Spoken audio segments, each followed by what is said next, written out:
Hello बच्चों, welcome to our channel. आज हम बात करने वाले हैं 45वें बीपीएससी एग्जाम्स के प्रीलिम्स के क्वेश्चन के बारे में। आज जो है हम 45वें बीपीएससी एग्जाम्स जो कि 2002 में हुआ था, तो इसके जो हम सारा के सारे प्रीवियस ईयर क्वेश्चन करने वाले हैं। तो चलिए इस वीडियो को स्टार्ट करते हैं। तो फर्स्ट क्वेश्चन की ओर बढ़ते हैं। फर्स्ट क्वेश्चन है, इसको हम जूम कर लेते हैं। सबसे फर्स्ट क्वेश्चन है, महावीर जैन की मृत्यु किस नगर में हुई थी? तो महावीर जैन की मृत्यु जो है पावापुरी में हुई थी। अब इनके बारे में कुछ एक्स्ट्रा फैक्ट के बारे में जान लेते हैं। तो महावीर जैन धर्म के कितने तीर्थंकर थे? तो 24वें तीर्थंकर थे। और इनकी जो मृत्यु जो हुई थी 527 ईस्वी में हुई थी पावापुरी में। कितने वर्ष की उम्र में? तो 72 वर्ष की उम्र में। और पावापुरी में जो है एक प्रसिद्ध आपका जल मंदिर है, जो कि किसके लिए बनाए गए थे? तो जैन महावीर स्वामी के यादगार में बनाए गए थे। नेक्स्ट क्वेश्चन के बढ़ते हैं। सेकंड नंबर क्वेश्चन आपका, बोध गया में महाबोधि मंदिर बनाया गया जहां। तो बोध गया में जो है बुद्ध को ज्ञान की प्राप्ति हुई थी, इसलिए जो है बोध गया में कौन सा मंदिर बनाया गया था? महाबोधि मंदिर बनाया गया था। तो इनके बारे में कुछ जान लेते हैं। तो गौतम बुद्ध को ज्ञान की प्राप्ति बोध गया में प्राप्त हुआ था। और ये केस कहां पर प्राप्त हुआ था? तो निरंजना नदी के किनारे पीपल वृक्ष के नीचे तपस्या के बाद ज्ञान की प्राप्ति हुआ था। यही महाबोधि मंदिर, यहीं पर क्या स्थित है? आपका महाबोधि मंदिर स्थित है। चलिए अगले क्वेश्चन के बढ़ते हैं। अगला क्वेश्चन आपका, शुंग वंश के बाद किस वंश ने भारत पर राज्य किया? तो शुंग वंश के बाद जो है भारत पर कन्नव वंश ने राज्य किया था। तो शुंग वंश की स्थापना जो है पुष्यमित्र शुंग ने की थी। और अंतिम शासक कौन था? आपका देवभूति। और देवभूति की हत्या जो है उसी के जो है मंत्री वासुदेव ने की और एक कन्नव वंश की स्थापना की। चलिए अगले क्वेश्चन के बढ़ते हैं। अगला क्वेश्चन आपका, अशोक के शासनकाल में बौद्ध सभा किस नगर में आयोजित हुई थी? तो अशोक के शासनकाल में जो बौद्ध सभा जो थी वो पाटलिपुत्र में आयोजित हुई थी। ये आपका तृतीय, यानी कि अशोक के काल में जो है तृतीय बौद्ध संगीति आयोजित हुई थी पाटलिपुत्र में, जिसका जो आपके अध्यक्ष जो थे वो थे आपके मौगलीपुत्र तिस्सा। ठीक है। अब बौद्ध धर्म के सिद्धांतों को व्यवस्थित, अब ये क्यों हुआ था? ताकि बौद्ध धर्म के सिद्धांतों को क्या किया जा सके? व्यवस्थित किया जा सके। और धर्म के प्रचार के लिए मिशन भेजे गए, यानी कि कई सारे जो है धर्म के प्रचार के लिए कई सारे यहाँ पर जो है अशोक ने जो है कई सारे देशों में अपने लोगों को भेजा था। तो देखिए कि पहला जो आपका जो बौद्धिस्ट काउंसिल जो हुआ था, संगीति जो हुआ था, वो राजगिरी में, दूसरा आपका वैशाली में, तीसरा आपका पाटलिपुत्र में और चौथा आपका कश्मीर में। चलिए अगले क्वेश्चन के बढ़ते हैं। अगला क्वेश्चन आपका, कौटिल्य के धर्मशास्त्र में किस पहलू पर प्रकाश डाला गया? तो कौटिल्य के धर्मशास्त्र नहीं, अर्थशास्त्र में जो है राजनीतिक नीतियों पर क्या किया गया था? प्रकाश डाला गया था। तो अर्थशास्त्र कौटिल्य के द्वारा रचित है, जिसको हम चाणक्य के नाम से भी जानते हैं। यह मुख्य रूप से शासन, प्रशासन, राजनीति, कर व्यवस्था, विदेश नीति, जासूस, युद्ध नीति आदि पर आधारित है, इसलिए यह राजनीतिक नीतियों का ग्रंथ है। ठीक है। तो अर्थशास्त्र जो है उसको किसने लिखा था? तो चाणक्य, कौटिल्य ने लिखा था। और ये क्या आपका राज्यशास्त्र या फिर राजनीतिक नीतियों का एक संकलन है। चलिए अगले क्वेश्चन के बढ़ते हैं। अगला क्वेश्चन आपका, गौतम बुद्ध को एक देवता का स्थान किस राजा के युग में प्राप्त हुआ था? तो गौतम बुद्ध को एक देवता के रूप में जो है कनिष्क के शासनकाल में क्या हुआ था? आपको मिला था। तो जब बौद्ध संगीति का जब चौथी बौद्ध संगीति हुई थी कश्मीर में, तो बौद्ध धर्म जो है दो भागों में बट गई थी, एक हीनयान और एक महायान। तो हीनयान जो है बुद्ध को क्या मानते थे? मानव शिक्षक मानते थे। लेकिन महायान जो है बुद्ध को देवता माना जाता था। किसके शासनकाल में? तो कनिष्क के शासनकाल में। तो कनिष्क के शासनकाल में चौथी बौद्ध संगीति हुई थी, जिसमें जो है आपके जो बौद्ध धर्म जो है ये दो भाग में बट गया था, हीनयान और महायान। हीनयान में जो है बुद्ध को क्या माना गया था? मानव शिक्षक। लेकिन महायान में बुद्ध को देवता माना गया। हीनयान में जो है मूर्ति पूजा नहीं किए जाते हैं, लेकिन महायान में बौद्ध की मूर्ति पूजा की जाती है। और हीनयान जो है सरल सिद्धांत पर चलती है, जबकि महायान जो है बौद्धिस्त पूजा प्रारंभ किया। ठीक है। तो चलिए अगले क्वेश्चन के बढ़ते हैं। अगला क्वेश्चन है, कुमार संभव महाकाव्य किस कवि ने लिखा था? तो कुमार संभव महाकाव्य जो है कालिदास ने लिखा था। ठीक है। तो अब इनके बारे में हम जान लेते हैं कि कालिदास जो है कौन कौन से पुस्तक लिखते हैं। तो अभिज्ञान शाकुंतलम जो कि नाटक है, मेघदूत खंड काव्य है, रघुवंश एक महाकाव्य है और कुमार संभव भी एक महाकाव्य है। अब ये कुमार संभव जो है, ये जो आपके जो कालिदास के द्वारा जो लिखा गया है, ये कार्तिक के, यानी कि कुमार का जन्म, यानी कार्तिकेय जो कि आपके भगवान शिव के जो है पुत्र हैं, इनके जन्म के बारे में यहाँ पर वर्णन किया गया है। और साथ ही साथ शिव पार्वती के विवाह, पार्वती की साधना और शिव की तपस्या के बारे में इस बुक में वर्णन किया गया है।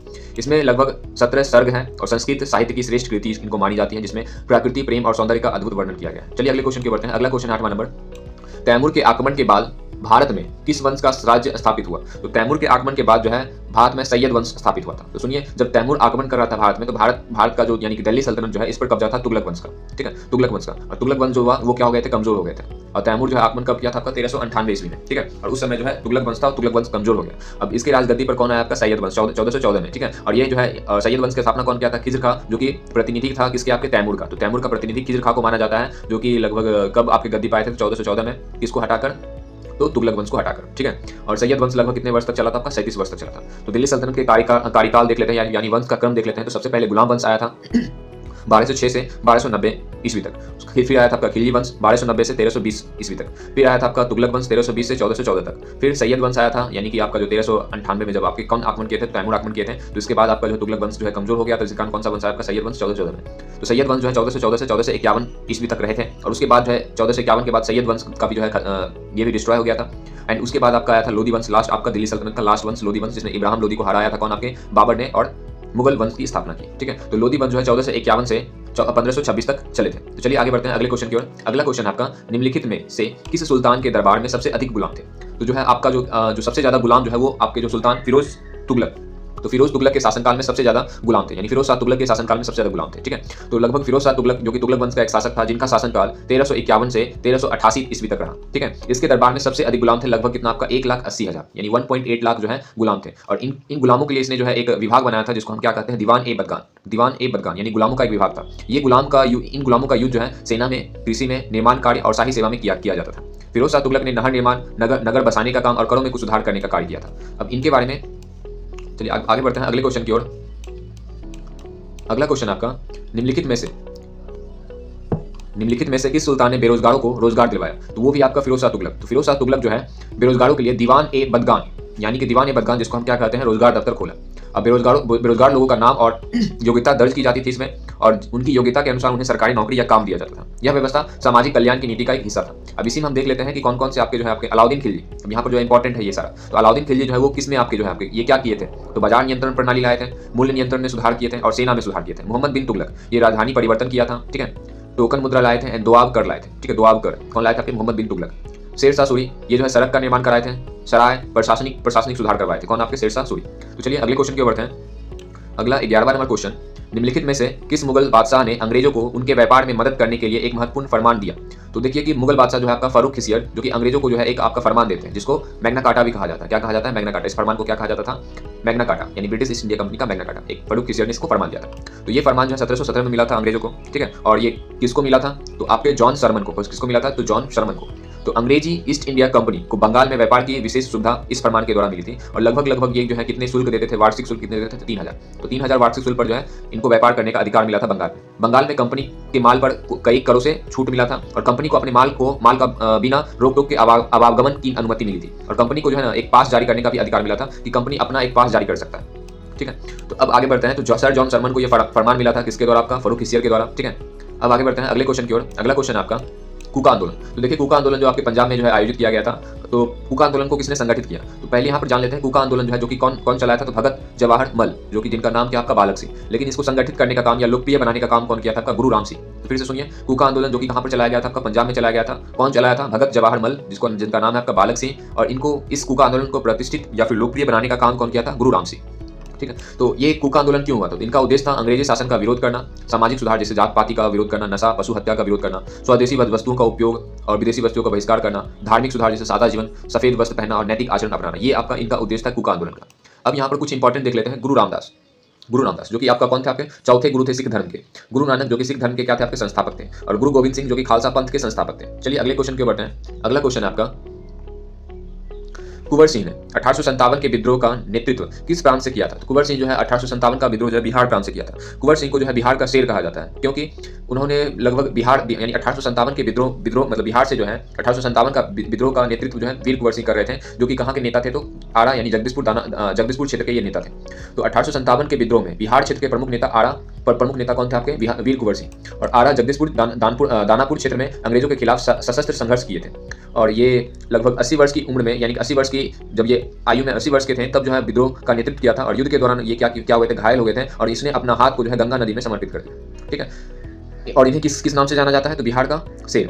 अब आगे कुछ इंपॉर्टेंट देख लेते हैं। जैसे बंगाल का जो है नेतृत्व कौन कर रहा था, आपका मंगल पांडे। बंगाल में ही मंगल पांडे की घटना हुई थी। और महाराष्ट्र से जो है नेतृत्व कर रहे थे आपके नाना साहब पेशवा और तात्या टोपी का क्षेत्र है ये आपका महाराष्ट्र। चलिए आगे बढ़ते हैं अगले क्वेश्चन की ओर। अगला क्वेश्चन आपका, 1857 के विद्रोह को किस उर्दू कवि ने देखा था? तो 1857 के विद्रोह को जो है आपका जो कवि जो है मिर्जा गालिब, तो मिर्जा गालिब ने जो है इस 1857 के विद्रोह को देखा और अपने एक रचना दस्तानुबू में 1857 के घटनाक्रम को इसने रचना मतलब 1857 के घटनाक्रम, दिल्ली की स्थिति, लोगों की पीड़ा और अंग्रेजों के दमन का विवरण दिया इसमें। ठीक है, दस्तानुबू जो किसकी रचना है, आपका मिर्जा गालिब। ठीक है, जो कि 1857 का प्रत्यक्षदर्शी कवि है। ठीक है, अगले क्वेश्चन की ओर बढ़ते हैं। अगला क्वेश्चन आपका, निम्नलिखित में से कौन 1857 के विद्रोह में अंग्रेजों का सबसे कट्टर शत्रु था?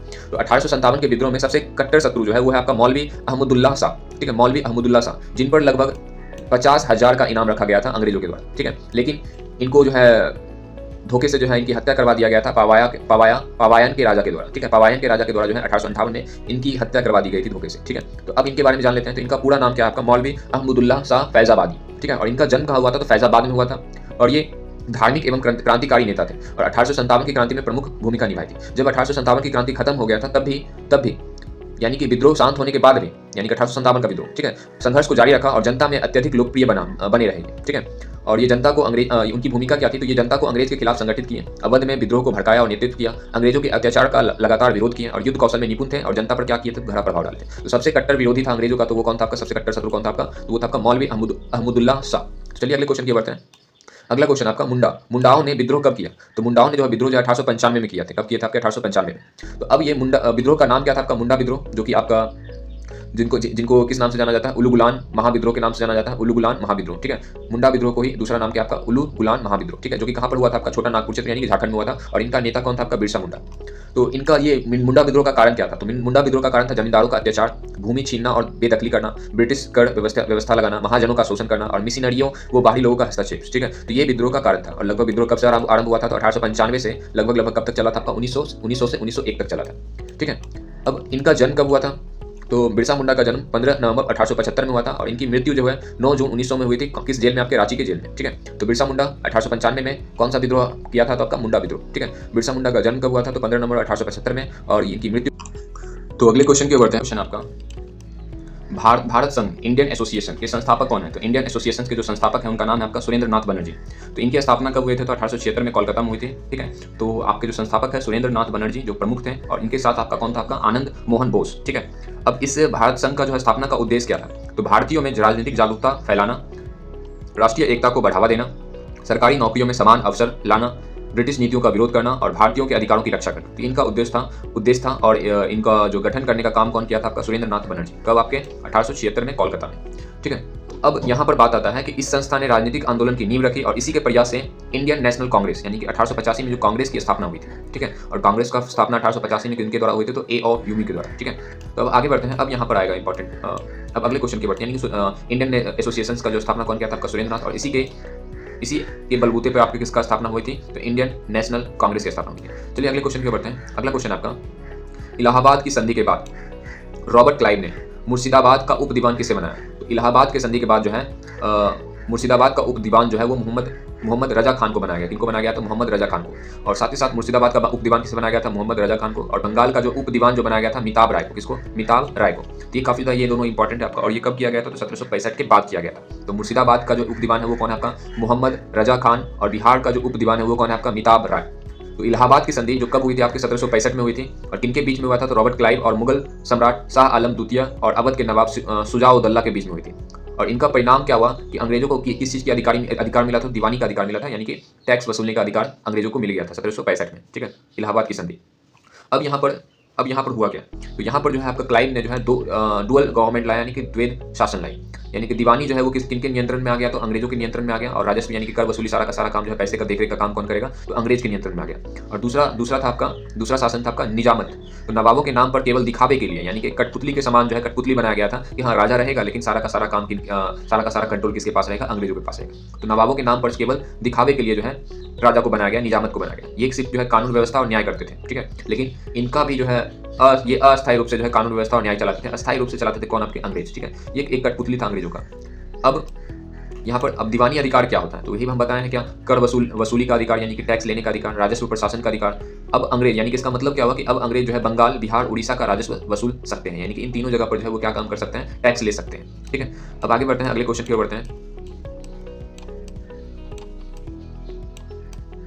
अगला क्वेश्चन आपका, भारतीय राष्ट्रीय कांग्रेस के दूसरे अधिवेशन की अध्यक्षता किसने की, तो भारतीय राष्ट्रीय कांग्रेस की दूसरे अधिवेशन की अध्यक्षता दादा भाई नौरोजी ने की थी। कौन की थी आपके, दादा भाई नौरोजी ने। तो ये दूसरा अधिवेशन जो हुआ कब हुआ था, 1886 में। किस स्थान पे, तो कोलकाता में, ठीक है। और इनकी अध्यक्षता कौन किया था, आपका दादा भाई नौरोजी। और कब हुए थे, तो आपके 26 से 30 दिसंबर 1886 में। अब हम बात करेंगे दादा भाई नौरोजी के बारे में, जिनको किस नाम से जाना जाता है, ग्रैंड ओल्ड मैन, यानी कि वयस्क के नाम से जाना जाता है, वृद्ध वयस्क, यानी कि बूढ़ा आदमी बोल सकते हैं, भारत का सबसे बूढ़ा आदमी, ठीक है। तो अब यहाँ पर दादा भाई नौरोजी का क्या क्या योगदान था, तो इसने जो है आपका एक थ्योरी दिया था जिसको हम क्या कहते हैं, ड्रेन थ्योरी, यानी धन निकासी सिद्धांत। और कांग्रेस का लगभग कितने बार अध्यक्ष बने थे, तो 3 बार अध्यक्ष बने थे, 1886 में, 1893 में और 1906 में, ठीक है। तो कांग्रेस के 3 बार अध्यक्ष कौन बने हैं आपके, दादा भाई नौरोजी, 1886, 1893 और 1906।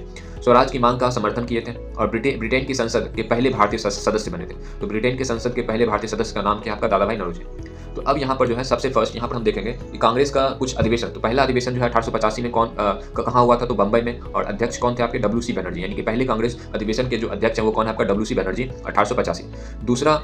अधिवेशन जो हुआ था 1886 में, जो कि कोलकाता में हुआ था, इसका अध्यक्ष बने थे आपके दादा भाई नौरोजी। कौन बने थे आपका? दादा भाई नौरोजी। एंड तीसरा आपका 1887 में मद्रास में, और इनके अध्यक्ष थे आपके बदरुद्दीन तैयब जी, ठीक है, बदरुद्दीन तैयब जी। एंड चौथे थे आपके 1888 में इलाहाबाद में, जिनके अध्यक्ष कौन थे आपके? जॉर्ज यूले, ठीक है, जॉर्ज यूले। तो यानी दूसरे कांग्रेस के अधिवेशन के अध्यक्ष कौन किए थे आपके? दादा भाई नौरोजी। अब अगले क्वेश्चन की ओर बढ़ते हैं। अगला क्वेश्चन आपका, कौन सा आयोग 1857 के विद्रोह के बाद भारतीय सेना के नव संगठन से संबंधित था? तो देखिए, जब 1857 की क्रांति हुई तो भारतीय सेना क्या हो गई थी? बिखर गई थी, ठीक है। भारतीय सेना साथ ही साथ अंग्रेजी सेना क्या हो गई थी? बिखर गई थी। तो इसको नए रूप में, यानी कि फिर से इसको संगठित करने के लिए जो है एक आयोग बनाया गया था, जिस आयोग को हम क्या कहते हैं? पील आयोग, ठीक है। तो पील आयोग का गठन जो है कब हुआ था? तो 1857 के बाद हुआ था, और जिनकी अध्यक्षता कौन कर रहा था? आपका सर जॉर्ज पील, ठीक है। और इनका उद्देश्य था कि 1857 के विद्रोह के कारण की जांच करना एवं सेना का पुनर्गठन करना। इनका 1857 के विद्रोह का क्या करना? जांच करना और सेना को फिर से पुनर्गठित करना। और इसमें कुछ जो है कुछ सिफारिश की गई थी, जिसमें भारतीय सेनाओं की संख्या को क्या कर दी गई थी? कम कर दी गई थी। यूरोपीय सेनाओं की संख्या बढ़ा दी गई थी। तोपखानों पर अंग्रेजों का नियंत्रण रखा गया था। सेना में नस्ल, धर्म और क्षेत्र के आधार पर भेदभाव लागू किए गए, यानी डिवाइड एंड रूल लागू हुआ था। एंड अलग अलग जाति समुदाय की रेजिमेंट बनाई गई, यानी कि अलग अलग जाति के जो है आपके रेजिमेंट यहाँ पर बनाए गए थे, ठीक है। अब आगे बढ़ते हैं, अगले क्वेश्चन की ओर बढ़ते हैं। अब यहाँ पर कुछ इंपॉर्टेंट है आपका पब्लिक सर्विस कमीशन, ठीक है। पब्लिक सर्विस कमीशन जो है किस लिए, ये आयोग जो है किस लिए था? आपका नौकरियों से संबंधित था। हंटर कमीशन 1882 में शिक्षा आयोग से था। साइमन कमीशन जो कि 1927 में संवैधानिक सुधार के लिए बनाया गया था, साइमन कमीशन 1927 में, ठीक है। अब आगे बढ़ते हैं, अगले क्वेश्चन की ओर बढ़ते हैं। अगला क्वेश्चन आपका, बंगाल का विभाजन कब हुआ था? तो बंगाल का विभाजन जो है 15 अक्टूबर 1905 को हुआ था। तो विभाजन का ऐलान जो है वो कौन करता है? आपका Lord Curzon, viceroy Lord Curzon. और ये घोषणा कब किया जाता है? तो 19 जुलाई 1905 को यह घोषणा किया जाता है। और लागू कब हुआ? तो 16 अक्टूबर 1905 को, ठीक है, 16 अक्टूबर 1905, यानी कि लगभग 15-16 को लागू किया गया था। तो इनका वास्तविक बंगाल विभाजन दरअसल क्यों किया गया था? क्योंकि अंग्रेजों का एक नीति था, फूट डालो और राज करो की नीति, ठीक है। तो बंगाल में जो है आपके हिंदू मुस्लिम एकता के कारण जो है बंगाल का विभाजन किया। हिंदू मुस्लिम एकता के कारण बंगाल का क्या किया गया? विभाजन किया, ताकि मुस्लिम वर्ग को अलग किया जाए और हिंदू वर्ग को अलग किया जाए, ठीक है। और इनका परिणाम क्या हुआ? इनके परिणाम से जो है स्वदेशी आंदोलन चलाए गए, यानी विदेशी वस्तुओं का बहिष्कार किया गया, स्वदेशी वस्तुओं का प्रयोग किया गया, राष्ट्रीय शिक्षा और राष्ट्रीय एकता को बल दिया गया। बहिष्कार, पैक्टिंग, हड़ताल, विदेशी कपड़े की होली, ये सब आपकी जो है इस विभाजन का कारण बना। यानी कि बंगाल विभाजन के कारण कौन सा आंदोलन चलाया गया था? आपका स्वदेशी आंदोलन चलाया गया था, ठीक है। तो बंगाल विभाजन जो है कब किया गया था? तो 15 अक्टूबर 1905 को। तो अब जब विभाजन किया गया तो पश्चिम बंगाल और क्या बनाया होगा? आपका पूर्वी बंगाल एवं असम, यानी जिसकी राजधानी क्या थी? आपकी ढाका। तो 1911 जो है जन विरोध के कारण बंगाल विभाजन को क्या कर दिया गया? रद्द कर दिया गया। और इनकी राजधानी, यानी कि जो राजधानी जो कोलकाता थी भारत की, तो इनकी राजधानी कोलकाता से कहाँ ले जाया गया? आपका दिल्ली, ठीक है। तो 1905 में जो 15 अक्टूबर 1905 में बंगाल विभाजन किया जाना था, लेकिन 1911 में क्या हो गया? आपका रद्द हो गया जन विरोध के कारण। और साथ ही साथ कोलकाता से राजधानी कहाँ स्थानांतरित कर दी गई? तो दिल्ली में। चलिए अगले क्वेश्चन की बढ़ते हैं। अगला क्वेश्चन है आपका, राष्ट्रीय आंदोलन में निम्न में से किसे नरम दल का नेता नहीं माना जाता? तो पहले यहाँ पर हम गरम दल के बारे में बात करते हैं। तो गरम दल का जो है आपके 3 ही नेता प्रमुख हैं, बाल, लाल और पाल, यानी बाल गंगाधर तिलक, लाला लाजपत राय और बिपिन चंद्र पाल, ठीक है। तो ये 3 नेता ही प्रमुख है आपके गरम दल में। बाकी सारे के सारे नेता जो थे वो नरम दल के नेता थे। तो नरम दल के नेता कौन कौन है? आपके दादा भाई नौरोजी, गोपाल कृष्ण गोखले, न्यायमूर्ति MJ रनाडे, फिरोज शाह मेहता और आपके सुरेंद्र नाथ बनर्जी। अब गरम दल में जो है आपका स्वराज मेरा जन्मसिद्ध अधिकार है, जो कि किसकी एक कथा है या फिर किसने बोला था? तो ये बाल गंगाधर तिलक ने बोला था, ठीक है। चलिए अब अगले क्वेश्चन की ओर बढ़ते हैं। अगला क्वेश्चन है आपका 22-23, ये रहा, जनरल डायर की हत्या किसने की? तो जनरल डायर की हत्या जो थी वो कौन की थी? उधम सिंह ने की थी। तो जनरल डायर पहले वो कौन था? तो जो जलियांवाला बाग हत्याकांड 13 अप्रैल 1919 को हुआ था, तो इसका दोषी जो था कौन था? आपका जनरल डायर, क्योंकि इन्हीं ने जो है निहत्थे लोगों पर गोली चलाने का क्या दिया था? आदेश दिया था। और उधम सिंह जो है ये जो है उसी टाइम जो है प्रतिज्ञा ले ली थी कि हम जो है जनरल डायर को क्या करेंगे? मारेंगे, ठीक है। तो उधम सिंह, जिनका जन्म हुआ था 26 दिसंबर 1899 में सुनाम यानी पंजाब में हुआ था, और जलियांवाले बाग हत्याकांड से अत्यंत प्रभावित हुआ, और इसने प्रतिज्ञा किया कि मैं डायर को मारकर बदला लूंगा। और 13 मार्च 1940 को लंदन में गोली मारकर माइकल ओ डायर, यानी कि डायर के समर्थक मतलब माइकल ओ डायर यानी कि इनकी हत्या कर दी, यानी डायर की हत्या कर दी, ठीक है। अब यहाँ पर कुछ महत्वपूर्ण है ये क्या, उधम सिंह ने स्वयं को राम मोहम्मद सिंह आज़ाद कहा था, यानी कि ये बोला कि हम सभी धर्म से हैं, यानी राम मोहम्मद सिंह आज़ाद। गिरफ्तार के बाद अदालती बयान में मैंने अपने देश की गुलामी, और ये जब गिरफ्तार किया गया तो अदालती बयान में क्या बोला इसने? मैंने अपने देश की गुलामी और निहत्थे की हत्या का बदला लिया। इनको जो है फांसी पर कब चढ़ाया गया? तो 31 जुलाई 1940 को पेंटनविल जेल में लंदन में जो है इनको फांसी पर चढ़ाया गया था, और उन्हें भारत का महान क्रांतिकारी और शहीद माना जाता है, ठीक है। तो जनरल ओडायर की हत्या किसने की थी? तो उधम सिंह ने कब की थी? तो 13 मार्च 1940 को। और जो आपके जलियांवाला बाग हत्याकांड कब हुआ था? आपका 13 अप्रैल 1919 को, 13 अप्रैल 1919 को, और 13 मार्च 1940 की हत्या कर दी गई थी किसका? आपका डायर का, ठीक है। किसके द्वारा? उधम सिंह के द्वारा। और उधम सिंह को जो है फांसी पर चढ़ाया गया था आपका 31 जुलाई 1940 को। चलिए अगले क्वेश्चन की बढ़ते हैं। अगला क्वेश्चन है आपका, भारत छोड़ो आंदोलन का नेतृत्व किसने किया था? तो भारत छोड़ो आंदोलन का नेतृत्व जो है महात्मा गांधी ने किया था। ठीक है, तो 8 अगस्त 1942 को मुंबई में 8 अगस्त 1942 को ग्वालिया टैंक मैदान में कांग्रेस ने भारत छोड़ो आंदोलन का प्रस्ताव पारित किया। महात्मा गांधी ने इस प्रस्ताव का नेतृत्व और मार्गदर्शन किया था। ये जो आंदोलन जो था 8 अगस्त 1942 को, ठीक है, भारत छोड़ो आंदोलन किनके द्वारा आपका जो है नेतृत्व किया गया था? आपका महात्मा गांधी के द्वारा। और 9 अगस्त 1942 को महात्मा गांधी जी, नेहरू जी, पटेल सहित यानी कि सरदार वल्लभ भाई पटेल सहित सभी बड़े नेता को क्या कर लिया गया था? गिरफ्तार कर लिया गया था। परिणाम यह हुआ कि आंदोलन का कोई केंद्रीय नेतृत्व नहीं रहा और ये फिर से आपका क्या हुआ? आपका धड़ा का धड़ा रह गया, यानी कि स्वतः स्फूर्त बन गया था। ठीक है, इसमें कुछ नारे दिए गए थे, जैसे आपके भारत छोड़ो, अंग्रेजों भारत छोड़ो। इसे किस क्रांति के नाम से जाना जाता है? तो इसे आपके अगस्त के क्रांति के नाम से भी जाना जाता है। देश भर में हड़ताल हुए, विरोध हुए, रेल लाइन को काटा गया, डाक तार तोड़ा गया, समांतर सरकारें बनी। जो प्रमुख समांतर सरकारें थी वो था आपका सतारा, और आपके सतारा में मिदनापुर में और बलिया में। ठीक है, अब अगले क्वेश्चन की ओर बढ़ते हैं। अगला क्वेश्चन आपका, करो या मरो का नारा किसने दिया था? तो करो या मरो का नारा जो है महात्मा गांधी के द्वारा दिया गया था। अब ये आपके जो है करो या मरो का नारा जो है आपका महात्मा गांधी के द्वारा कब दिया गया? तो आपके भारत छोड़ो आंदोलन में ये दिया गया था, करो या मरो। ठीक है, तो 8 अगस्त 1942 को मुंबई के ग्वालिया टैंक मैदान में भारत छोड़ो आंदोलन के दौरान जो है महात्मा गांधी ने करो या मरो, डू और डाई का नारा दिया था। इसका अर्थ क्या होता है? या तो भारत को स्वतंत्र करो या स्वतंत्रता के लिए संघर्ष करते हुए अपना जीवन का बलिदान करो। ठीक है, तो किसने आपके भारत छोड़ो आंदोलन में जो है करो या मरो का नारा किसने दिया था? आपका महात्मा गांधी। ठीक है, कब? आपके 8 अगस्त 1942 को। अगले क्वेश्चन की ओर बढ़ते हैं।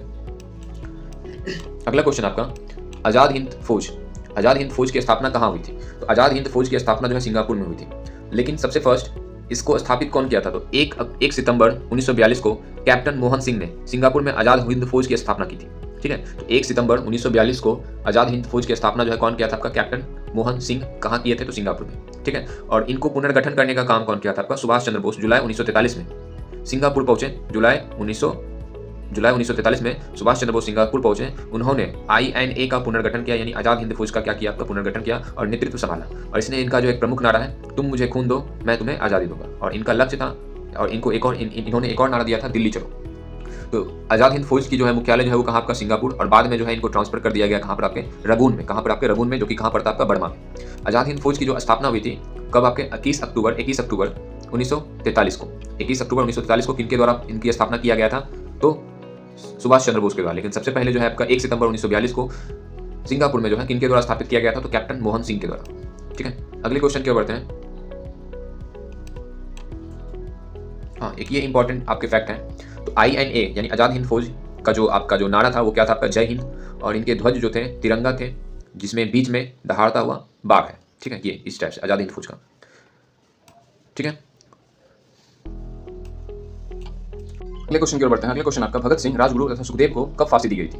तो भगत सिंह, राजगुरु और सुखदेव को जो है 23 मार्च 1931 को फांसी दी गई थी। ठीक है, और इनको किस लिए फांसी दी गई थी? लाहौर षड्यंत्र केस के लिए। चलिए इनके बारे में कुछ और जानते हैं। तो 17 दिसंबर 1928 को लाला लाजपत राय पर लाठीचार्ज इनके द्वारा आपका सैंडर्स द्वारा किया गया था। और 17 दिसंबर 1928 को भगत सिंह, राजगुरु और चंद्रशेखर आजाद ने सैंडर्स की हत्या की।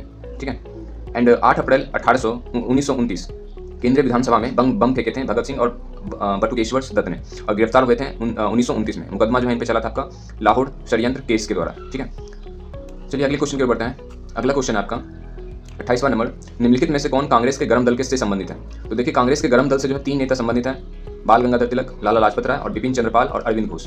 ये 4 जो है आपके गर्म दल से संबंधित हैं। कितने? कौन से आपके गर्म दल से? लाला लाजपत राय, बाल गंगाधर तिलक, लाला लाजपत राय, बिपिन चंद्रपाल और अरविंद घोष। तो इनमें से कौन जो है कांग्रेस के गर्म दल से संबंधित है? तो आपके ये तीनों ऑप्शन हो सकते हैं। अगर तीनों रहेंगे तो ये तीनों ऑप्शन रहेंगे। ठीक है, तो इसमें आपका कौन सा? आपका अरविंद घोष आपका जो है गर्म दल के नेता है। ठीक है, लाल बाल पाल और एक अरविंद घोष। अब है आपका नरम दल के नेता में कौन कौन आते हैं? तो नरम दल के नेता में आते हैं दादा भाई नौरोजी, गोपाल कृष्ण गोखले, सुरेंद्र नाथ बनर्जी और फिरोज शाह मेहता। ये सब जो है आपके नरम दल के नेता हैं। चलिए अगले क्वेश्चन की ओर बढ़ते हैं। अगला क्वेश्चन आपका, कैबिनेट मिशन की अध्यक्षता किसने की थी? तो कैबिनेट मिशन की अध्यक्षता जो है सर P. लॉरेंस ने की थी। तो देखिए कैबिनेट मिशन जब भारत आया था तो इसमें 3 सदस्य थे। एक था आपका सर पैथिक लॉरेंस, एंड दूसरे थे आपके स्ट्रैफोर्ड क्रिप्स, एंड तीसरे थे आपके A.V. अलेक्जेंड्रा। तो ये तीनों जो थे आपके सदस्य थे, लेकिन इनका अध्यक्ष कौन था? आपका पैंथिक्स था। ठीक है, तो कैबिनेट मिशन की अध्यक्षता किसने की थी? तो कैबिनेट मिशन की अध्यक्षता जो है सर P. लॉरेंस ने की थी। ठीक है, और ये कब हुआ था? आपका 1946 में। और ये मिशन जो है दिल्ली कब पहुंचे थे? तो 23 मार्च 1946 को दिल्ली पहुंचे थे। ठीक है, इनमें आपके 3 लोग थे, पैंथिक्स, क्रिप्स और अलेक्जेंडर। इनका उद्देश्य क्या था? तो इनका उद्देश्य था संविधान निर्माण की योजना बनाना, सत्ता पर हस्तांतरित का तरीका तय करना और कांग्रेस और मुस्लिम लीग के बीच में समझौता स्थापित करना। ये प्रस्ताव इनकलाब इनकलाब जिंदाबाद का नारा किसने दिया था? तो इनकलाब जिंदाबाद का नारा भगत सिंह ने दिया था। तो भगत सिंह का नारा है इनकलाब जिंदाबाद। चलिए इनके बारे में जान लेते हैं। तो मूल रूप से यह नारा जो है मौलाना हसरत मोहानी ने दिया था। कौन दिया था इसका? इनकलाब जिंदाबाद का नारा जो है सबसे पहले जो है किसने लिखा था? तो मौलाना हसरत मोहानी ने लिखा था। और इसे लोकप्रिय और राष्ट्रीय स्तर पर प्रसिद्ध बनाने का काम कौन किया था? आपका भगत सिंह और उनके साथियों ने बनाया। 1929 में केंद्रीय विधानसभा बम कांड के बाद अदालत और सभाओं में इसे बुलंद किया गया, इनकलाब जिंदाबाद। अगले क्वेश्चन पे बढ़ते हैं। अगला क्वेश्चन आपका युवाओं में अब यहाँ पर अन्य प्रसिद्ध नारे क्या आपके? जय हिंद जो किनके द्वारा दिया गया था? आपका सुभाष चंद्र बोस। भारत छोड़ो महात्मा गांधी के द्वारा। करो या मरो महात्मा गांधी के द्वारा। वंदे मातरम बंकिम चंद्र चटर्जी के द्वारा। अगले क्वेश्चन के बढ़ते हैं। अगला क्वेश्चन आपका 7 दिसंबर 1942 को श्री योगेंद्र शुक्ला कहाँ लाए गए? तो 7 दिसंबर 1942 को श्री योगेंद्र शुक्ला जो है पटना में लाए गए थे। तो ये एक बिहार के प्रसिद्ध क्रांतिकारी थे योगेंद्र शुक्ला, और ये जयप्रकाश नारायण के क्या थे? आपके सहयोगी थे। और इसने जो है भारत छोड़ो आंदोलन 1942 में सक्रिय भूमिका निभाई थी। अब इनका जो है महत्वपूर्ण क्या आपका है पटनाक्रम में क्या क्या हुआ था? तो 9 नवंबर 1942 को हजारीबाग जेल से जयप्रकाश नारायण सहित साथियों के साथ ये क्या हुए थे कि हजारीबाग जेल से भाग गए थे। बाद में वो कहाँ गिरफ्तार हुए थे? तो मुजफ्फरपुर में गिरफ्तार कर लिए गए थे। और 7 दिसंबर 1942 को पटना लाया गया था और इसके बाद बक्सर जेल भेज दिया गया था। फिर सुनिएगा कि इन सभी को ये सभी जो है 9 नवंबर 1942 को जो है हजारीबाग जेल से क्या हो गए थे? फरार हो गए थे अपने साथियों के साथ जयप्रकाश नारायण। और बाद में इनको कहाँ गिरफ्तार कर लिया गया था? मुजफ्फरपुर में। और 7 दिसंबर 1942 को इनको कहाँ लाया गया था? पटना लाया गया था। चलिए अगले क्वेश्चन के बढ़ते हैं। अगला क्वेश्चन आपका जगत नारायण लाल को किस जेल में भेजा गया था? तो जगत नारायण लाल को जो है बांकीपुर जेल में भेजा गया था। तो ये भी जो है बिहार के एक स्वतंत्र सेनानी है और कांग्रेसी नेता है, और इन्होंने भी जो है भारत छोड़ो आंदोलन 1942 में काफी ज्यादा महत्वपूर्ण भूमिका निभाई थी। अब इनके बारे में जान लेते हैं कि इनमें क्या क्या इंपॉर्टेंट है। तो 1942 के आंदोलन में 1942 में आंदोलन के दौरान गिरफ्तार किए गए थे और उन्हें पटना स्थित बांकीपुर जेल में भेजा गया था। उन्होंने जेल में रहकर भी आंदोलन को क्या किया था? आपका प्रेरित किया था। चलिए अगले क्वेश्चन के बढ़ते हैं। अगला क्वेश्चन आपका राम वृक्ष शर्मा। इस क्वेश्चन में डाउट लग रहा है, इसका नाम चेंज हुआ है। इस क्वेश्चन को छोड़ देते हैं कि आगे बढ़ते हैं। अगला क्वेश्चन आपका श्री नरसिंह नारायण क्या थे? तो श्री नरसिंह नारायण जो थे एक समाजवादी थे। तो बिहार के एक प्रसिद्ध समाजवादी नेता श्री नरसिंह नारायण जो जयप्रकाश नारायण के क्या थे? आपके सहयोगी थे और समाजवादी आंदोलन के प्रमुख कार्यकर्ता थे। ठीक है, अगले क्वेश्चन के बढ़ते हैं। अगला क्वेश्चन आपका जयप्रकाश नारायण किस पार्टी से संबंधित है? तो जयप्रकाश नारायण जो है वो आपका समाजवादी पार्टी से संबंधित है। तो 1934 में पटना के अंजुमन इस्लामिया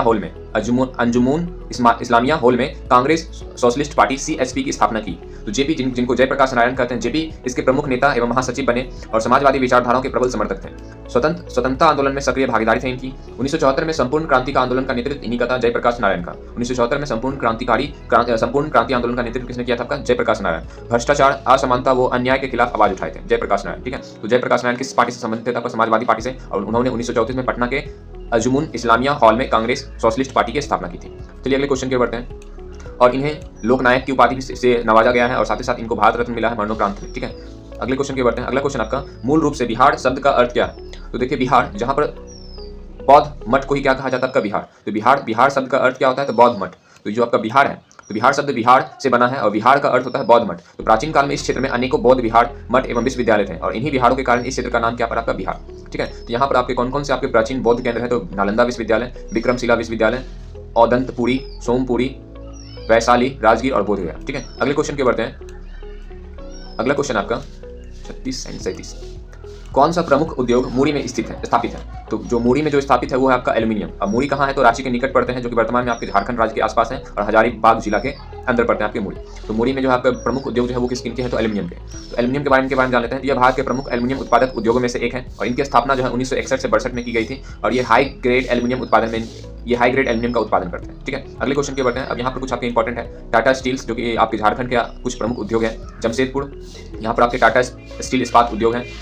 घाटशिला तांबा उद्योग के लिए फेमस है। बोकारो स्टील उद्योग के लिए फेमस है। धनबाद जो कि आपके कोयला उद्योग के लिए फेमस है। अगले क्वेश्चन के बढ़ते हैं। अगला क्वेश्चन आपका गुजरात की राजधानी कौन सी है? तो गुजरात की राजधानी कौन सी? आपके गांधीनगर। तो गुजरात राज्य का गठन जो है 1 मई 1960 को हुआ था और ये बंबई राज्य के विभाजन से बना था। किस राज्य के? आपके बंबई राज्य के विभाजन से बने थे। ठीक है, अब इनका राजधानी जो है कहाँ है? आपका गांधीनगर। इनका नाम गांधीनगर जो है महात्मा गांधी के नाम पर पड़ा था। ठीक है, और ये साबरमती नदी के किनारे स्थित है और ये गुजरात का एक प्रशासनिक केंद्र है। अब इनके बारे में कुछ और जान लेते हैं। तो पहले प्रशासनिक केंद्र कौन सा था? तब का अहमदाबाद। प्रमुख शहर यहाँ पर कौन कौन से? आपके सूरत, बड़ोदरा, राजकोट और भावनगर। एंड प्रसिद्ध उद्योग कौन से? आपके पेट्रोकेमिकल्स एंड हीरा पॉलिशिंग एंड वस्त्र उद्योग। प्रसिद्ध स्थल कौन से? आपके गिर वन्य अभ्यारण्य, सोमनाथ मंदिर और कच्छ का रण। ठीक है, अगले क्वेश्चन के बढ़ते हैं। तो राजस्थान की राजधानी कौन सी है? तो जयपुर। तो जयपुर यानी कि अब राजस्थान के बारे में जान लेते हैं। तो ये भारत का सबसे बड़ा राज्य है और इनकी स्थापना कब हुई थी? आपके 30 मार्च 1949 को हुई थी। और इन्हें जो है किस नाम से जाना जाता है? तो इन्हें राजाओं की भूमि के नाम से जाना जाता है। और इनमें जो आपके प्रसिद्ध किले जो है इनमें प्रसिद्ध जो है वो है किले हैं, महल है, रेगिस्तान है, लोक संस्कृति है। राजस्थान की राजधानी जयपुर, जिनको हम किस नाम से जानते हैं? Pink city. इसकी स्थापना कब हुई थी? 1727 में। संस्थापक जो थे सवाई जयसिंह द्वितीय थे। ये नियोजित शहर है, वास्तुकला के लिए प्रसिद्ध है और इनका प्रमुख स्थल है, यहाँ पर आपके कौन कौन से आपके प्रमुख स्थल है, तो हवा महल, आमर किला, अनर मंतर, कुछ इस टाइप से लिखा हुआ है, सिटी पैलेस। चलिए अगले क्वेश्चन की ओर बढ़ते हैं। अगला क्वेश्चन आपका, असम को मिलाकर कितने राज्य एवं केंद्र शासित प्रदेशों में चाय पैदा होती है? तो असम को मिलाकर टोटल 7 राज्यों में आपके सर चाय पैदा होती है। तो इनमें से कौन कौन सा आपका, असम है, पश्चिम बंगाल है, तमिलनाडु की नीलगिरी, केरल है, कर्नाटका है, त्रिपुरा है और हिमाचल प्रदेश है। तो अब इनके बारे में कुछ फैक्ट जान लेते हैं। तो भारत विश्व के प्रमुख चाय उत्पादक देशों में से एक है, चीन के बाद, यानी कि सबसे आपके जो बेस्ट यानी कि नंबर 1 पे आपके चीन है, उसके बाद आपका कौन आता है, आपका भारत आता है। तो कुल चाय उत्पादन का अधिकांश भाग जो है असम, पश्चिम बंगाल और दक्षिण भारत के राज्यों से होता है। चाय को उष्ण एवं आर्द्र जलवायु, मतलब उष्ण और आर्द्र जलवायु चाहिए, ठीक है। तो चलिए अगले क्वेश्चन की ओर बढ़ते हैं। अगला क्वेश्चन आपका, भाखर नागल बांध किस नदी पर बनाया गया है? तो यह जो है भाखर नागल बांध जो है सतलज नदी के ऊपर बनाया गया है। तो इनके बारे में जान लेते हैं। तो देश की प्रमुख बहुउद्देशीय नदी घाटी परियोजना है ये, सतलज नदी पर ये क्या है आपके निर्मित है। अब भाखरा बांध जो है वो कहाँ पर आपका हिमाचल प्रदेश में है, जो कि किस जिले में आपके बिलासपुर में। इनका निर्माण कब आरंभ हुआ था? तो 1948 में हुआ था। और भाखरा बांध जो है पूर्ण कब हुआ था आपका? 1963 में। और नागल बांध जो है आपका 1968 में आपके क्या हो गए थे? पूर्ण हो गए थे। यानी निर्माण कब हुआ था? तो 1948 में। तो भाखरा और नागल 2 बांध है। तो भाखरा जो है वो हिमाचल प्रदेश में है और नागल बांध जो है वो पंजाब में है, ठीक है। अब अगले यहाँ पर कुछ इंपॉर्टेंट आपका सतलज नदी के बारे में है। तो सतलज नदी का जो उद्गम स्थल कौन सा आपका? राक्षस ताल के पास तिब्बत में। इनकी कुल लंबाई कितनी है? तो 1450 किलोमीटर। इनका प्रवाह जो है तिब्बत से होते हुए हिमाचल प्रदेश से होते हुए पंजाब, और पंजाब से कहाँ चले जाते हैं? पाकिस्तान में चले जाते हैं। और ये सिंधु नदी के क्या है? एक सहायक नदी है, ठीक है। अगले क्वेश्चन की ओर बढ़ते हैं। अगला क्वेश्चन आपका, भारत के कुल भौगोलिक क्षेत्र में वन क्षेत्र का क्या प्रतिशत है? तो भारत के कुल भौगोलिक क्षेत्र में वन क्षेत्र का 23.7% है। तो यानी कि भारत में आपका कुल भौगोलिक क्षेत्र का कितना परसेंट आपके वन है? तो 23.7%। तो ये रिपोर्ट जो है ये आपके 2002 का रिपोर्ट है, क्योंकि हम लोग जो है 2002 का क्वेश्चन कर रहे हैं। तो यह वर्तमान का जो रिपोर्ट जो है आप देख लीजिएगा, सर्च कर लीजिएगा गूगल से। तो वन क्षेत्र क्या है? तो देश के कुल भौगोलिक क्षेत्र का वह भाग जहाँ पर वास्तव में वनों से ढका, तो उसी को हम क्या कहते हैं? उनका वन भौगोलिक क्षेत्र में वन के क्षेत्र कितना आपके? 23.7। चलिए अगले क्वेश्चन के बढ़ते हैं। और यहाँ पर क्षेत्रफल के अनुसार जो है शीर्ष स्थान पे कौन है आपके? मध्य प्रदेश और अरुणाचल प्रदेश है। और प्रतिशत की दृष्टि पर सबसे शीर्ष स्थान पे कौन है आपके? मिजोरम है और अरुणाचल प्रदेश है और मेघालय है, ठीक है। अगले क्वेश्चन की ओर बढ़ते हैं। अगला क्वेश्चन आपका, भारतीय प्रमाणिक समय IST एवं ग्रीनविच मध्य समय में अंतर पाया जाता है। तो कितना अंतर पाया जाता है? तो 5.5 घंटे का अंतर पाया जाता है, ठीक है। तो भारतीय प्रमाणित समय IST एवं ग्रीनविच मध्य समय GMT के बीच में कितना घंटे का अंतर है? तो 5.5 घंटे का अंतर है। चलिए अगले क्वेश्चन की ओर बढ़ते हैं। अगला क्वेश्चन आपका 43 एंड 44। तो भारत में कुल कितने राष्ट्रीय मार्ग हैं और इनकी कुल लंबाई कितनी है? तो भारत में कुल जो आपके 64 राष्ट्रीय मार्ग हैं और इनकी कुल लंबाई आपका 40,000 है। तो ये भी क्वेश्चन जो आपके सर पुराना डेटा है, तो इसको भी आप देख लीजिएगा कि भारत में टोटल कुल कितने राष्ट्रीय मार्ग हैं और इनकी कुल कितनी लंबाई है। ये 2002 का जो है क्वेश्चन है। 2002 के क्वेश्चन के हिसाब से कुल राष्ट्रीय मार्ग की संख्या कितनी है? 64 और इनकी कुल लंबाई कितनी है? 40,000। अगले क्वेश्चन की बढ़ते हैं। अगला क्वेश्चन आपका, लक्षद्वीप में कितने द्वीप हैं? तो लक्षद्वीप में आपके कितने द्वीप हैं? आपके 36 द्वीप हैं। तो इनके बारे में जान लेते हैं कि इनकी क्या विशेषता है। तो लक्षद्वीप जो कि भारत का केंद्र शासित प्रदेश है और ये अरब सागर में स्थित है। और ये किससे बने हैं? आपके प्रवाल द्वीप समूह से बने हैं, यानी प्रवालों से बने हुए। इनमें कुल कितने द्वीप आते हैं? तो 36 द्वीप आते हैं। और आबादी वाले द्वीप कितने हैं आपके? 11। तो 11 में जो है मानव जीवन है, मानव बस्ती है, जबकि आपके बाकी में आपका मानव बस्ती नहीं है। इनकी राजधानी कहाँ है? तो कवारती। इनकी राजधानी कहाँ है? तो कवारती। और इनमें कौन सा भाषा बोला जाता है? तो मलयालम, हिंदी और अंग्रेजी, ठीक है। और इसमें प्रशासन जो है ये उपराज्यपाल के द्वारा, यानी कि उपराज्यपाल द्वारा नियुक्त किया जाते हैं प्रशासक। चलिए अगले क्वेश्चन की ओर बढ़ते हैं। अगला क्वेश्चन आपका, भारत के किस राज्य में सर्वाधिक जनसंख्या घनत्व पाए जाते हैं? तो भारत के सबसे जो सर्वाधिक जनसंख्या घनत्व जो है वो आपके पश्चिम बंगाल है। और ये भी आंकड़ा जो आपके पुराने आंकड़े के अनुसार है। चलिए अगले क्वेश्चन की ओर बढ़ते हैं। अगला क्वेश्चन आपका, झारखंड का लौह अयस्क उत्पादन में सर्वाधिक महत्वपूर्ण जिला कौन सा है? तो झारखंड के लौह अयस्क उत्पादन में सर्वाधिक जो है आपके महत्वपूर्ण जिला जो है सिंहभूम है। क्या है आपका? सिंहभूम है। तो अब लौह अयस्क के बारे में जान लेते हैं। तो इस्पात उद्योग का ये सबसे प्रमुख कच्चा माल होते हैं। और भारत में झारखंड और ओडिशा ये प्रमुख उत्पादक राज्य हैं आपके लौह अयस्क का। झारखंड में सबसे महत्वपूर्ण जिला जो है वह सिंहभूम है। अब सिंहभूम क्यों महत्वपूर्ण है? क्योंकि यहाँ उच्च गुणवत्ता वाले लौह अयस्क मिलते हैं। प्रमुख खदान जो है वो है आपके नोवा मुंडी, गुआ, जोडा और किरीबुक क्षेत्र जो है आपके प्रमुख यहाँ पर लौह अयस्क के खदान है। अब इसमें जो आपके टाटा स्टील सहित कई उद्योगों को ये क्या करते हैं? कच्चे माल देते हैं। और ये राज्य की अर्थव्यवस्था में सबसे बड़ा योगदान है, ठीक है। अगले क्वेश्चन की ओर बढ़ते हैं। अगला क्वेश्चन है, विश्व की नुकीली नई पर्वत चोटियां किस प्रकार के पर्वत में पाई जाती है? तो विश्व की नुकीली नई पर्वत चोटी जो है वो नवीन मोरदार पर्वत में पाई जाती है, ठीक है। नवीन मोरदार पर्वत में पाई जाती है। तो नवीन मोरदार, जिसको हम यंग फोल्ड माउंटेन कहते हैं, ये पर्वत हाल के भूगर्भीय काल में बने हैं और अभी युवा हैं। इनकी चोटियां ऊंची, नुकीली और तीखी होती हैं। इनमें भूकंपीय गतिविधियां अधिक होती हैं और कटाव की अपेक्षाकृत कम होता है। तो आपका जो नवीन मोरदार पर्वत में आपके कौन कौन से उदाहरण आते हैं? तो हिमालय, आल्प्स, रॉकी पर्वत, एंडीज और कॉकेसस, ठीक है। तो ये सब पर्वत जो है आपके नवीन मोरदार पर्वत के में आते हैं। तो इनकी जो चोटी जो होगी नवीन मोरदार पर्वत की, वो काफी ज्यादा क्या होगी? आपकी नुकीली होगी। अब आगे बढ़ते हैं अगले क्वेश्चन की ओर। अगला क्वेश्चन है रुपया का अंतिम बार अवमूल्यन कब किया गया था? तो रुपया का अंतिम बार अवमूल्यन जो है आपका जुलाई 1991 में किया गया था।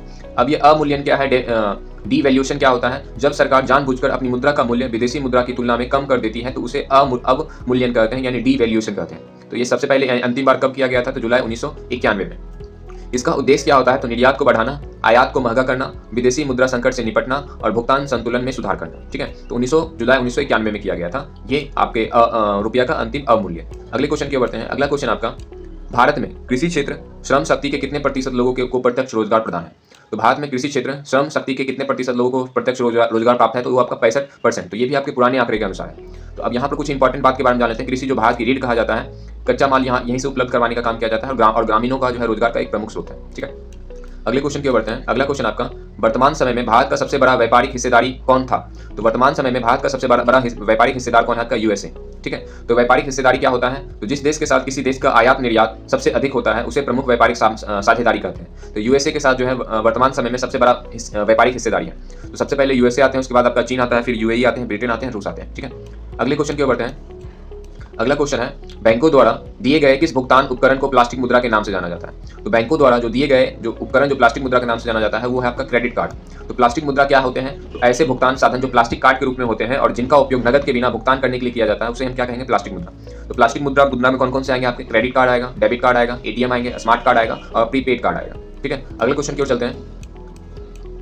अगला क्वेश्चन आपका, पृथ्वी परिभ्रमण घूर्णन करती हुई प्रति मिनट लगभग कितनी दूरी तय करती है? तो अब जब पृथ्वी जो है अपने अक्ष पर घूम रही है तो 1 मिनट में लगभग कितनी किलोमीटर दूरी तय करती है? तो 28 किलोमीटर। कितनी आपकी? 28 किलोमीटर। तो पृथ्वी का घूर्णन यानी रोटेशन, पृथ्वी अपनी धुरी पर पश्चिम से पूर्व की ओर घूमती है और एक चक्कर पूरा करने में उसको कितने करने में समय लगता है? तो 24 घंटा। तो घूर्णन का कारण से ही आपका क्या होता है? दिन रात होता है, समय में अंतर होते हैं और कॉर्डलोसिस प्रभाव पड़ते हैं, यानी कॉर्डलोसिस बल लगते हैं। एनवायरमेंटली एवं महासागरीय धाराओं का जो बनना जो होता है वो घूर्णन के कारण होता है। तो लगभग घूर्णन करने पर 1 मिनट में कितना किलोमीटर की दूरी तय करता है? तो 28 किलोमीटर की। चलिए अगले क्वेश्चन की बढ़ते हैं। अब यहाँ पर कुछ इंपॉर्टेंट बात है। तो भूमध्य रेखा पर गति सर्वाधिक, ध्रुव पर क्या होते हैं? शून्य होते हैं। तो भूमध्य रेखा पर जो गति होते हैं सबसे ज्यादा होती है और ध्रुव पर क्या होते हैं? ये गति जो होते हैं शून्य होते हैं। पृथ्वी की रेखीय गति भूमध्य पर 1670 किलोमीटर पर घंटा है। कितना आपका? 1670 किलोमीटर पर घंटा। चलिए अगले क्वेश्चन की बढ़ते हैं। शुष्क भूमि के लिए सर्वाधिक उचित फसल कौन सी है? तो शुष्क भूमि के लिए जो है सर्वाधिक उचित फसल जो है वो मूंगफली है। कौन है आपका? मूंगफली। ठीक है, अब यहाँ पर जो शुष्क भूमि तो आपको पता होगा क्या होता है, जिसमें कम वर्षा हो और सिंचाई सीमित या नहीं के बराबर, ऐसी भूमि को हम क्या मानते हैं? आपके शुष्क भूमि। और कम पानी में उग सके ऐसे फसल के लिए हम कौन सा फसल उपयोग में लाएंगे? तो मूंगफली। तो ये खरीफ फसल है, कम पानी में उगती है और सूखा सहन कर सकती है। नाइट्रोजन स्थिरीकरण करने वाले इनमें क्या पाए जाते हैं? यानी कि दलहनी फसल होते हैं, यानी कि इनमें एक बैक्टीरिया पाए जाते हैं, राइजोबियम। चलिए अगले क्वेश्चन की ओर बढ़ते हैं।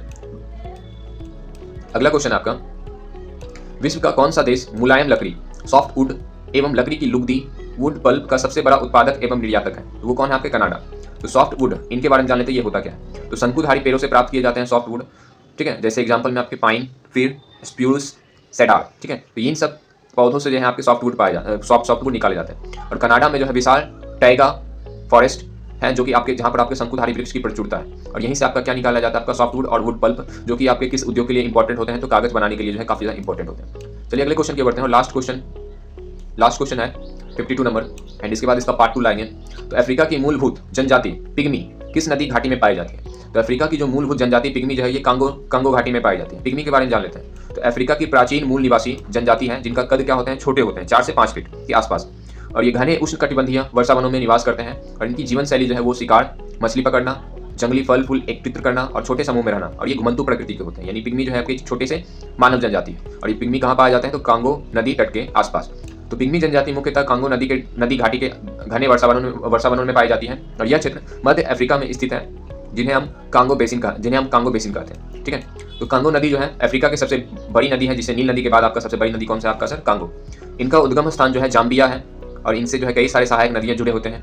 अब इसमें जल प्रवाह की मात्रा भी यहाँ पर क्या होती है? बहुत अधिक पाई जाती है और ये भूमध्य रेखा के आसपास घने वर्षावन से होकर गुजरती है। तो आई होप ये आपके 52 क्वेश्चन जो कि बीपीएससी का 2002 का क्वेश्चन है, तो ये आपको काफ़ी ज़्यादा हेल्पफुल देगी। तो इसका पार्ट 2 जो है जल्दी आने वाला है। तो थैंक यू।